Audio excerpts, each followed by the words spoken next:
Thank you so much, Karen, and thank you so much for a fantastic day today.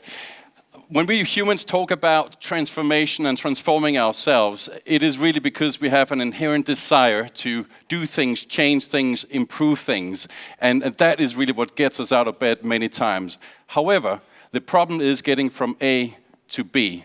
How do we do it? I don't claim to have the sort of final answer to that, but what I would like to propose is, in essence, 7 fundamental values, the 7 Wimmer fundamental values on how to get there. So it's my hope that maybe when you leave today, there might be a few extra goodies in the goodie bag on the way out, and there will be some of those values. Those are the values that I have used to get me from A to B, and as Karen would know, sometimes they are pretty crazy when it comes to those projects. So what I'd like you to do is join me on that journey, listen to those values. I'll illustrate them through my adventures, through the types of things I do, and hopefully you can use some of them professionally, personally, or amongst your friends. And if the values are not good enough for you, then sit back and relax and enjoy this journey, because this journey is going to take us not just 540 meters below the surface, we're going to go another 3 kilometers deeper, as well as hit the highest mountain on Earth and leave this Earth, quite frankly. So sit back and relax, fasten the seatbelt, and off we go. Just very briefly about my own background. I live in London, and that's where I have my sort of hunting ground for the various activities that I do. And I am running a investment bank, Wimmer Financial, which I set up 6 years ago. I also run an asset management company, Wimmer Family Office.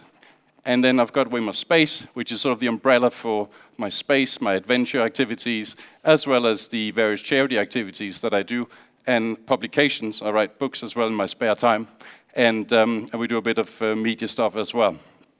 I'm not going to talk so much about the professional stuff, except one of the things we do within the investment bank is actually financing iron ore mines, and how appropriate, given we are right in the middle of an iron ore mine today. Within the asset management bit, we've run some clever strategies, and as you can see here, most of the times it goes up, so our investors are very happy. And that in turn helps me finance some of all the fun stuff that we get up to. And let me share some of the fun stuff. I'm originally from Denmark. I grew up there. I studied in various places. When I was 17, I packed my bags, got on an adventure of my lifetime, and went to France. Decided to learn French, and what better place to do than there. So I enrolled into a French high school, did a French high school degree in 1 year, skipped the first one, and did second and third year at the same time. That saved a bit of time, so I had more time for my master's, for my university studies. Did 4 masters, one at Copenhagen, one in London, one in Belgium, and the last one at Harvard University in America. That in turn gave me a little bit of an appetite for getting into finance, because I figured this was a quite exciting area.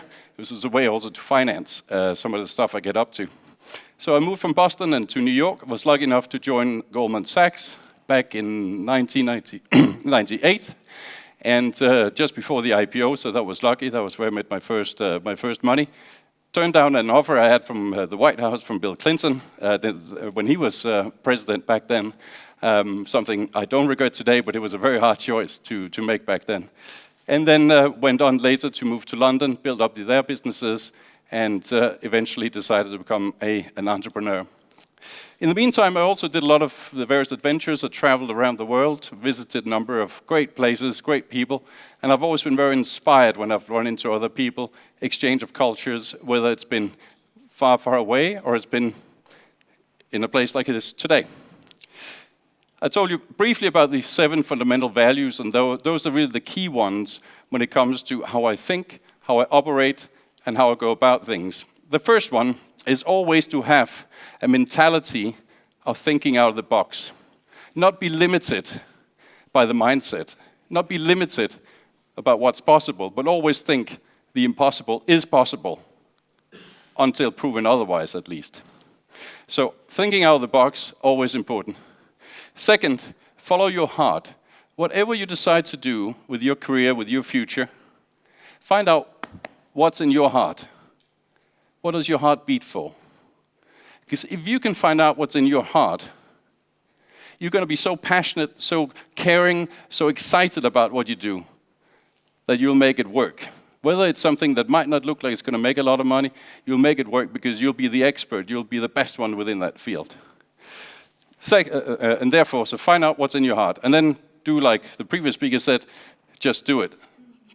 Don't just talk about it, get on with it. Focus and execute, execute, execute. Never give up. Once you've taken the decisions, there's no turning back. 4, manage your time discipline. There's a lot of resources you can have. You can have money, you can lose them, like other money come in. Time is an irreplaceable resource. So be conscious about how you prioritize your time. 5, work together in teams. 1 + 1 + 1 is equal 5 because there are synergies that will be created within the team. And number 6, when you stand in front of making a very tough decision, consider what's the risk reward, what's the worst thing that can happen. When I consider going into space, the worst thing that can happen is the thing blows up, I don't come back. That's not very good. Fortunately, I think the probabilities are fairly small of that happening, and I'm so excited about going, I think it's worth it. But that risk reward is always a very good tool to have when assessing opportunities. And finally, and perhaps the most important of all of those values, is whatever you do, make sure to give back. Make sure to inspire other people. Don't forget that everybody in this room, we are all very lucky in terms of our upbringing and the opportunities. And there's a lot of people around the world who do not have that luck, and we should not forget that. So we can all make a little difference, and the world will be a better place. That's it. Those are the 7 values, and I'll now show you a little bit how I apply them into practice. And so for those who don't care about these values, sit back and relax and enjoy the adventures, but I'll illustrate a little bit how that comes about. The first one I'll talk about was when we decided to put an adventure together to conquer Mount Everest. I looked into climbing Mount Everest, but figured it's actually probably too dangerous. There's about 10% fatality rates, and that's a bit too high for me. Plus also, with all due respect to people who climb Everest, there's actually too many people who is doing it now. And therefore, for me, it was not pioneering enough. So we thought out of the box. So instead of taking Mount Everest bottom up, let's do it top down. And that was great, because the risk profile was less, and nobody's ever done it before, so there was a world record available. So that's exactly what we did. So in 2008, in October and September, we went down to Kathmandu, went all the way up to a drop zone. We created our own little landing strip up there, took a Pilatus Porter airplane from Switzerland, we flew in, and then flew up right on the top of Everest, and made the world's first tandem skydive above Mount Everest. Came safely down again and landed back on the drop zone. As part of this, obviously flying into Lukla, which was the closest real airport, was a necessity. And Lukla is actually one of the most dangerous airports in the world. Some of you might have seen this one in the one of the James Bond movies. If you don't stop the plane around here, you will hit a blue house. That's a little bit at the end of the runway there. And next stop is the Rock, so be careful. But that's what we did. We stayed at some fantastic luxurious hotels along the way. Here is Hotel Paradise. It was really paradise because they had hot water, which was not the case in other places. So we really had a great time. Here's our drop zone. As you can see, we cleared an area for rocks and stones close to Everest, and we had a lot of the locals came down. They were quite interested in seeing what was going on. But that we needed so we could have our landing strip for takeoff and landing. Here are here's just the last preparations before the jump. As you can see, we've got a bank rubber mask on, which is basically covering us for covering the skin. There is a oxygen bottle here, and then customized jumpsuit. And on October 6, 2008, together with a buddy Ralph, we then took the plane and went all the way 40 minutes later to the top of Mount Everest, and was sitting looking down like this. Now, when I talk about making a decision, value number 3, focus on execution, and there's no turning back, I always think back at this moment, because we could not have returned back if I regretted this adventure, because there was too much weight on the plane, so we couldn't land again. We would crash, simply. So making a decision means no turning back. We keep going, and that's exactly what we did here. However, sitting right there, looking down, there's a lot of butterflies in the tummy, I can tell you, and it was certainly a bit scary. But nevertheless, the pilot counted 3, 2, 1, jump. And there's the reward. It's suddenly we jumped right out there, and here was a beautiful, beautiful reward, i.e. Himalayas, north, east, south, west. Absolutely gorgeous. I'll never forget this. And I'll show you from another angle here. Absolutely unique perspective of this beautiful, beautiful set of mountains. Here we are falling at a speed of about 170 kilometers an hour, a temperature of minus 60 degrees centigrade, for about 60 seconds, which is quite a long time when you're free falling, I can tell you, and nevertheless a little bit chilly. I'll show you another perspective here, but we did it, and we proved that it was possible for the first time. So the manual was written, and others have then subsequently done it. So therefore, if you put your mind together, value number 1, think out of the box. It is possible until proven otherwise. Everything is possible. And the reward is here. It's absolutely gorgeous. And here we landed back home again on safe ground. And a time for a big hug. We also supported a number of charities as part of it. As we were living out our dreams, we gave the opportunities to local orphanages to live out their dreams. We also had the great fortune of making a little documentary around it. And I'm not going to show you the entire documentary here, but I will show you a little clip that one of my buddies, Kenneth, put together.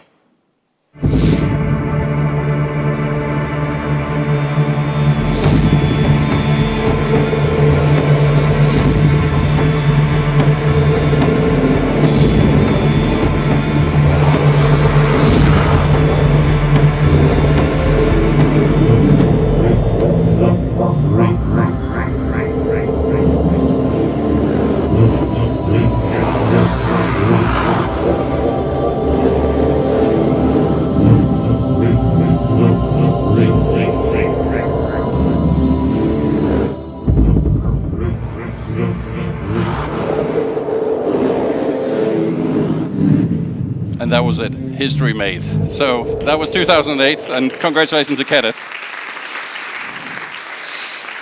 Now, obviously, when you've been high up flying, you're taking on the top of the mountains, and when your space mission is a little bit delayed, which can happen sometimes, what's the next thing you do? Well, you think about going down before you go up, and that's exactly what we did. So a couple of years ago, we put a mission together to go down to see the Titanic, because it was the centennial.